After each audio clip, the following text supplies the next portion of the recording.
sa ating balitang entertainment sa mga fans ni Nanay Christy Fermin. Nako, ito na nanay. Usap-usapan. Nako, nay, Marites pakitext ako, nay. Invested ako dito, nay. Bilang, ano ko yan eh, kaya matagal ko ng crush ito. Usap-usapan nga po sa social media ang relasyon daw ni Kayla Estrada kay Daniel Padilla. Oh, ayan na, inform kita ha. Carla Estrada? Hindi, Kayla. Ano ka ba? Kayla, anak ni Jan Estrada at ni Janice de Belen. Yun nakasama niya sa incognito. Wala na si Catherine at si Daniel, Ted Filon. Pasensya ka na, medyo bingi na. Baka tanungin mo pa rin kung sila pa ba ni Catherine. Bingi-bingi na ako eh. So ito na nga mga kapatnay, totoo ba ito, Nay Christy? Sa vlog nga po ni OG Diaz Showbiz Update, sinabi ni OG na magkarelasyon na ang dalawa. Ayon daw yan sa kanyang very reliable source. Ilang beses na rin daw spotted na magkasama ang dalawa. Wala pang kumpirmasyon o denial sina Daniel at Kayla. Matatandang nagkasama po sila sa hit action series na Incognito. Crush mo pala si Kayla. Si Daniel. Ay, sorry. Si Daniel. No talaga. Oh. Samantala po naman mainit na sinalubong po ng Dreamers ang bagong kanta ni Harana Pop Heartthrob Dylan Menor. Sa exclusive at advanced listening party ni Dylan, napakinggan ang Sumasa Iyo. Ang Sumasa Iyo ay ang bagong kanta ni Dylan, bunsod nga po ng Vibe Chart topping na Maghapon. Sa ngayon po busy po si Dylan sa paghahanda para sa kanyang bagong seryeng Project Loki kung saan makasama niya si Jada.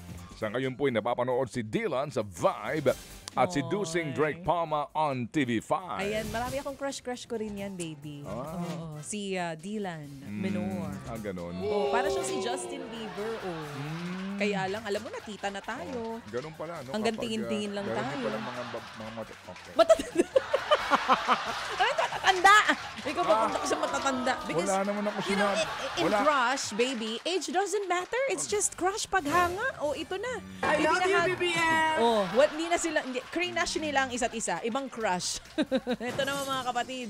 Ibinahagi pa ni Wednesday star Emmy Myers ang experience niya po sa pagsasalita ng Pinoy para sa ikalawang season ng serye. Pinapanood kay Emma ang eksena nila ni Noah Taylor na gumaganap po bilang Bruno. Dito, kinompronta ni Enid na karakter ni Emma si Bruno dahil sa pangangaliwa po nito.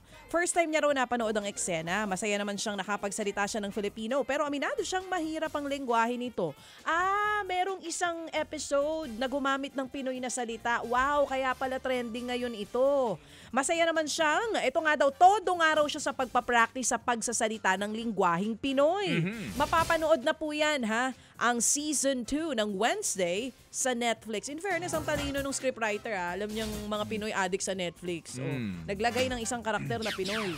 May lengguwaheng Pinoy na ginamit sa isa sa mga episode. Okay. Oo.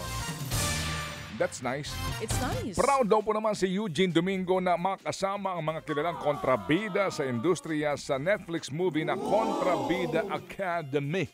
Hindi raw ito ang unang beses na gumanap siyang kontrabida pero ibang-iba raw ang role niya rito. Gumaganap siya bilang si Mauricia na mentor at nakadiskubre ng mga kontrabida talent. Hindi rin daw malilimutan ni Eugene ang mga iconic na kontrabidang kanyang nakasama. Imposible daw hindi ka maapektuhan sa kanilang performance. Palabas na po sa Netflix ang Kontrabida Academy. Dapat masama dyan si Belia Flores. Meron siyang picture doon. Yung ilan sa mga pinakasikat na mga kontrabida sa Pilipinas, ginawa nila ng wall, tas nandun. Si Etang Ditcher. Hindi ko na masyado. Hindi Yung Belia Flores, inabot ko kahit papano. Hindi nakasama. Huwag ka makiusap sa usapan ng So, matanda. ayan. Nandiyan ang ating kapatid, si Dimples Romana, nandyan. Bakit? Bagay na Ano ba bagay. Si Dimples, meron siya. Ikaw talaga, nakalimutan mo na nasa ABS tayo dati. Ano? Yung kanyang Daniela Mondragon na karakter. Hindi naman siyempre, yung ganda niya nagiging kontrabida. Naging kontrabida. Very effective. Ito mga kapatid, muli namang napabilib. Sa ano? Okay. Madulas ka na naman. Ito, Okay. muling napabilib ng Phil-Am singer na si Jessica Sanchez ang judges sa kanyang performance sa America's Got Talent semifinals. Kinanta po niya ang Golden Hour na original song ni Jake. Todo birit si Jessica kahit pa 9 months preggy na po ito. Comment naman ni Sofia Vergara, proud siyang pinindot niya noon ang golden buzzer kay Jessica. Bago po ang kanyang pasabog performance, naglabas siya ng bagong music. Yan ay ang kantang Two Lines na tungkol daw sa araw na nalaman niyang buntis na siya sa kanyang baby girl na si Eliana. Mga kapatid, brothers and sisters, saan ka pa? Dito na tayo sa totoo. Dito na tayo sa True FM. Mga kapatid, mag-subscribe and follow po kayo sa social media accounts ng True Network PH. Yan po kami. Hanapin nyo lang True Network PH, Facebook, Instagram, YouTube, TikTok, and podcast. Mapa Apple or Spotify man yan, mahahanap nyo kami. Lahat ng mga napapanood at napapakinggan nyo po sa programa, nasa social media accounts namin yan. So, paano mga kapatid? See you sa social media!